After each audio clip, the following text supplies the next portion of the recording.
Seven Cities of Gold Commemorative Edition is a game released in 1993 by Ozark Softscape. It is the re-release of the same title game released in 1984, Seven Cities of Gold. Both games are very similar in scope, but the second one received a massive graphical update as well as a few other changes in quality of life, and a certain degree of political correctness was added on, which we will cover later. The game is available on Good Old Games, or as with pretty much any other game of the era, there is an expensive amount of locations where you can find it on your own on the web. So don't bother going into the comment section to ask for a link.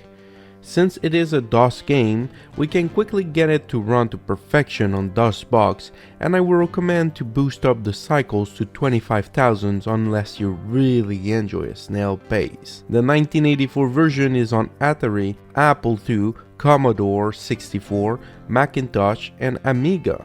So pretty much ancient hardware I have no expertise on, so if you're interested in watching this video, I assume you probably know more than I do on how to run it there. The name Seven Cities of Gold is straight from the early colonization era, with the recurrent legends going on amongst explorers about legendary cities that were made of solid gold. From houses to street to tools, everything including sewer pipes were made of pure gold. Of course, now we understand how unpractical that will be, as gold value is intrinsic and limited to a few high-end applications. It will be a catastrophe to use as a building material, but at the time the rumor held through and was enough to motivate thousands in making a perilous journey over the seas to seek its riches. Nonobstant the fact that people already had ownership of it, of course. The story of both titles is straightforward. It is the year 1492, and with no backstory as to why, the King and Queen of Castile task you to prepare for a voyage west to find a shortcut to the riches of Asia. You will start near the royal castle and must speak with them first to be assigned a mission and given a small sum of money depending on the difficulty you set your voyage onto. The difficulty you choose will simply have an impact on the money you start with, ranging from 2500 to 1500 depending on the easiest to the hardest. The rest of the game is the same. Once you have pocketed your small change, you'll be able to move to the docks to visit the commissioner office, which will have no information for you at this time, and then onto the shop to make your preparations. With the cash on hand, you'll be able to afford a ship with a crew and a wide range of goods to bring with you. For your crew, you will have an assortment of explorers, soldiers, clergy, and horses. You will also need to bring some food, enough to feed your voyage at least back and forth, so you don't end up starving at the other end of the world. Then you will have a selection of merchandise, from the old world plants and animals to arms. While you might assume that these can be used by your expeditions to settle and fight in the New World, you would be wrong to assume so. These commodities are solely to be used in trading with the New World nations. In the 1984 version, the diversity was reduced to all of it being labeled as goods. Planning and balancing your expedition will be your first challenge, but generally speaking, from my experience, you are better to focus on having a decent amount of explorer and ignore for the most part soldiers and clergymen early on, as their expertise will not be required for long enough to go back to your homeland anyway. So once your first ship is packed to the brim with people, horses, goods, and food, you can leave the shop office and move onto the pier to board your vessel. We are now entering the second phase of the game. Your ship will be set in the middle of the ocean and you'll have to chart a course westward, that means left, until you reach Asia, or whatever blocks your path. The new world can either be generated from a real planet, or you can generate a random new world in the 1993 version, which will shroud the new continent in an unknown veil for you as to where the resources and riches will be located there. Once at the helm of your ship, you'll have to navigate to the west for a long, excruciatingly long time. Every day or so it seems like the game frees up and load a bit, which is annoying if you did not set up the cycles way higher at this point on the emulator. You'll have to dodge and avoid clouds or risk suffering damage from these storms, and finally you will see land coming into view. I will solely rely on the real world map as it is the one I played on, but if you move west without derogation you will land on Hispania first, the island of modern-day Haiti and Dominican Republic. There is very little to find outside of a single village, so I suggest you keep moving farther to reach the mainland. So now you have finally crossed the ocean and arrived to a new world and set your foot ashore. Ladies and gentlemen, you have just accomplished one of the greatest feats of humanity, well, of the Western world. You have conquered the unending ocean and discovered a pristine continent filled to the brim with natural resources waiting to be exploited. You have single-handedly set the world on a new course of development and forever change our perception of this planet. The missing link has been brought to light and you have bestowed a new era of ruthless exploration and colonialism. A small step for a man, but a huge fucking deal for everyone else apparently. You'll be able to unload your party to set onto exploring this new world. Make sure you have enough provisions to sustain your jamboree as traveling consumes a large amount of food. Now depending on the number of explorers you have, you may receive smaller or larger views of your surrounding at the expense of nourishment consumption. If you have at least one horsey per man, you will be able to mount them to reduce the usage of edibles, and if you travel on plains or river, you will receive a greater bonus at slowing the decay rates of your nutriments. Now you will be able to scope out the surrounding to find sites of interest. Since we are so far in the future, we do know what is going to happen next, but here it is.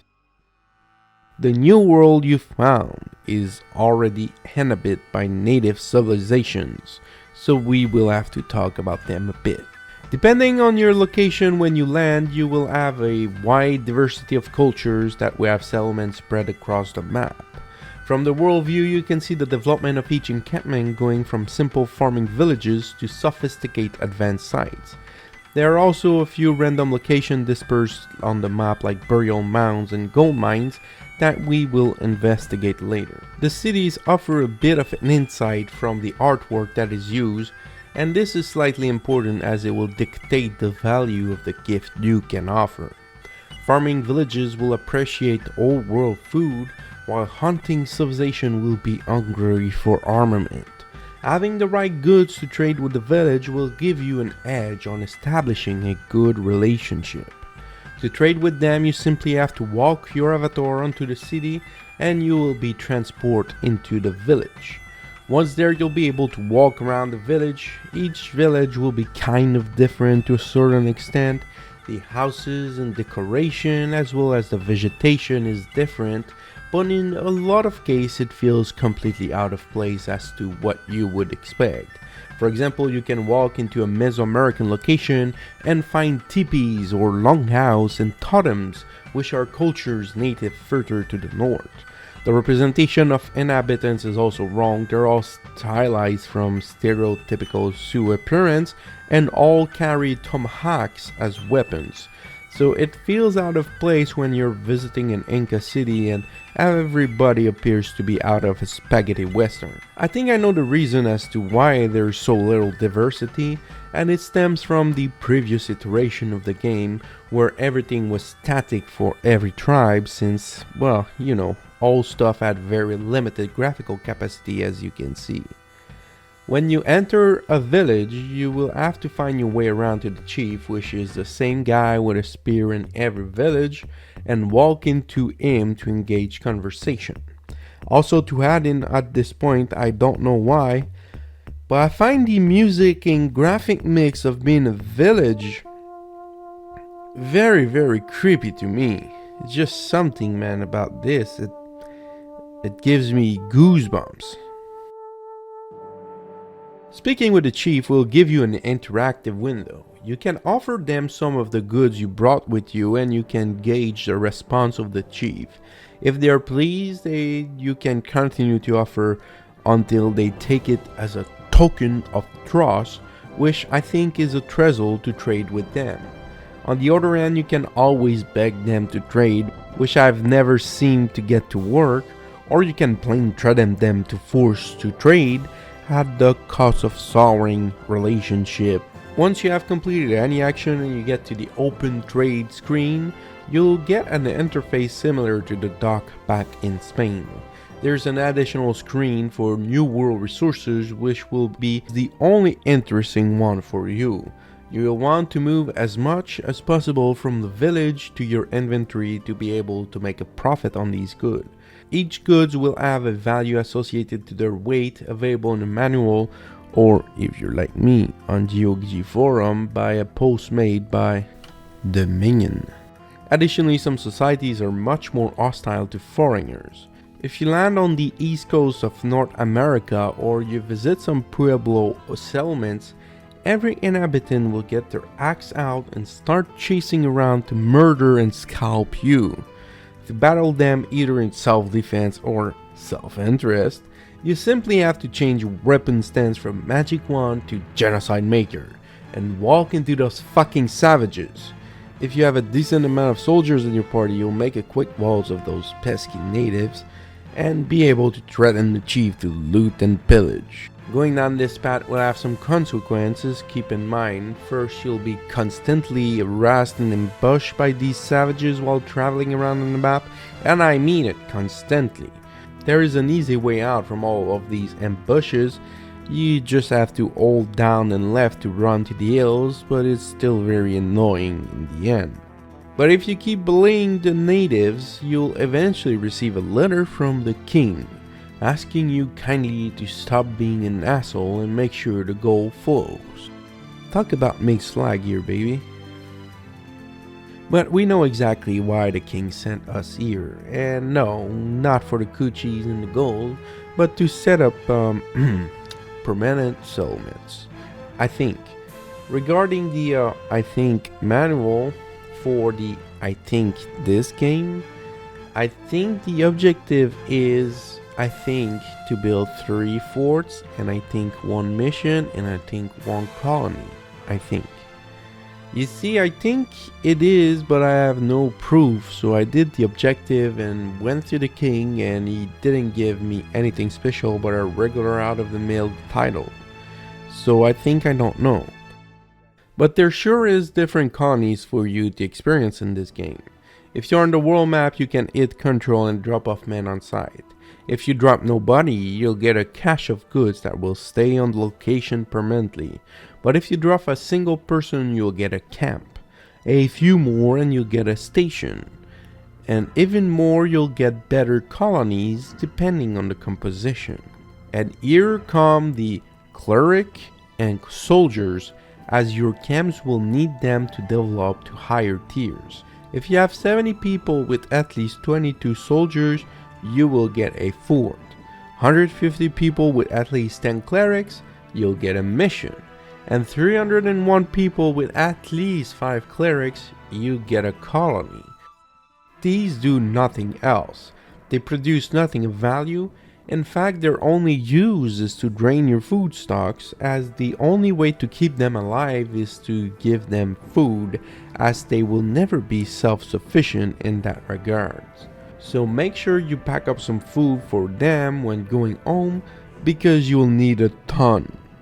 You'll also encounter gold mines in different mountain ranges that can be packed with thousands of natives to produce incredible quantity of gold. On top of that, even if they run out of food, nobody cares because it's just natives and the gold is still there, so everything works out in your favor after all. But eventually your successful dealing of business will lead you to a point where your ships will be loaded with New World goods and you'll need to go back home to cash in and refuel your men. Returning home is straightforward. You move east, that means right, avoiding clouds until you reach a point where you get a message mentioning that you'll soon set course to Spain, and then boom, appears at the dock. You'll then be required to make your way to the king and queen to report on your voyage, and depending on your action and, for example, how many colonies you have set up, you'll receive titles and money to aid you out. Then move to the commissioner office to have an overlook at the New World map and statistics, and to the ship shop to buy new vessels and pack them up with people and goods to go back to play good boy in the New World. Now that your first voyage is done, you are set onto your second and third and fourth and so on. And honestly, every voyage starts feeling the same afterward. There are only a handful of things you can do in the New World, and crossing the ocean might just be long and tedious enough to incite you to do it again. As for the objective in the game, we do have a couple as mentioned earlier, but I'm not sure if there's an end game. What I know for sure is you gain titles and money for creating new colonies. After that, I genuinely don't know what happens.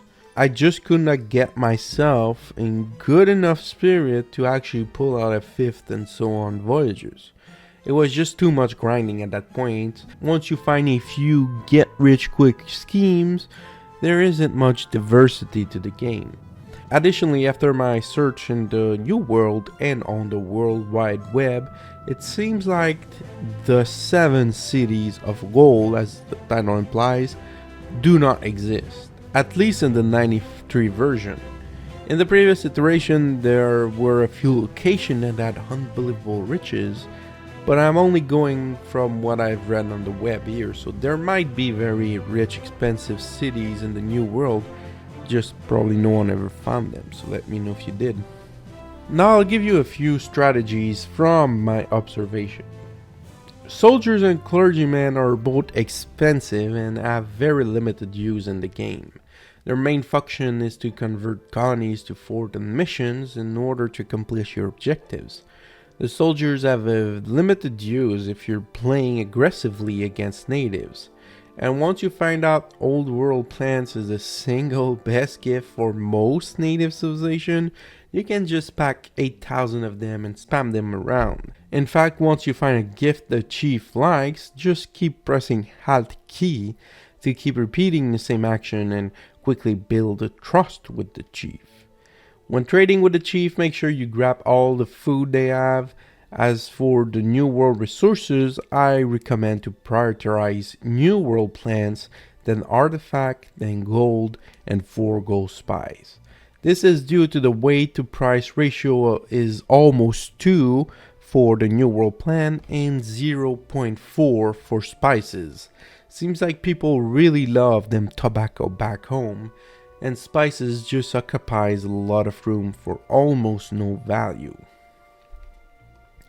Next, when you go back home, you should concentrate on buying as many ships and bringing as much food back for your colonies to make the next voyages even more profitable.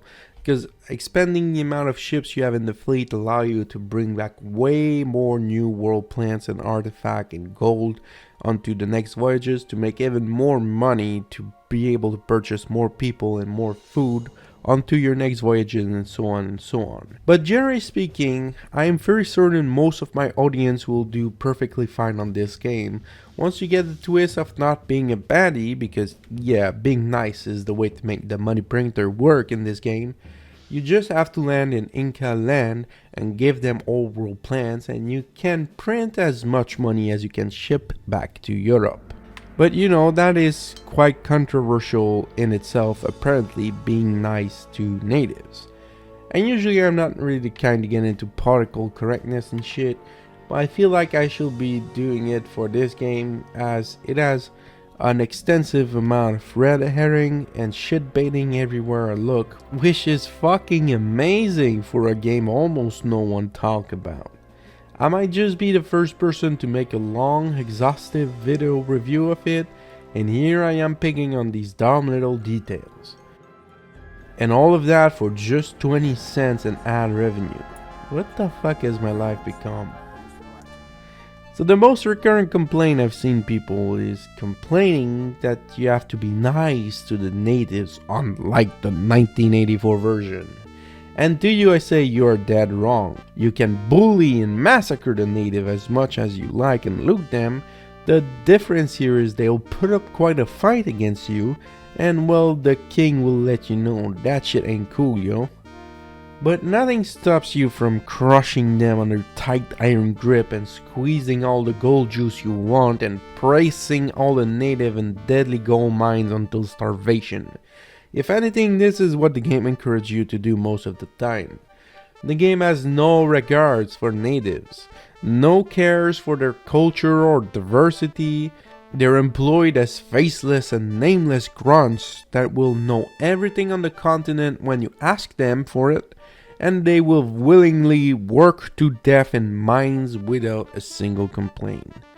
But I think I know the real reason there is a lot of blasting about the political correctness of the game, and it has nothing to do with the game itself. You see, the game was made by Hazard Softscape. The company had a few people in it, but I think the most notable person was indisputably the head of the company, Dan Bunton. Dan worked on the groundbreaking game Mule, one of the earliest multiplayer game ever, and on 7 Cities of Gold, which is one of the earliest open world game out there, as well as multiple different games. And I think the problem isn't so much the work that was done on the games, or the different type of games, or even really 7 Cities of Gold itself. I think the problem stems from I'd say bigoted stance some people have employed, because you see, Dan Bunton in 1993 came out as a transsexual. So he was born male, but in 1993 underwent surgery to become female. So she was a male to female transsexual person. And this is very early on. In the 1990s, it wasn't really as known thing as today. So I can understand for some of the people back then, it wasn't really something out of the ordinary. It was kind of exceptional and rare. Dan, who became Daniel then, she actually took it very well and was very nice, even with the haters back then.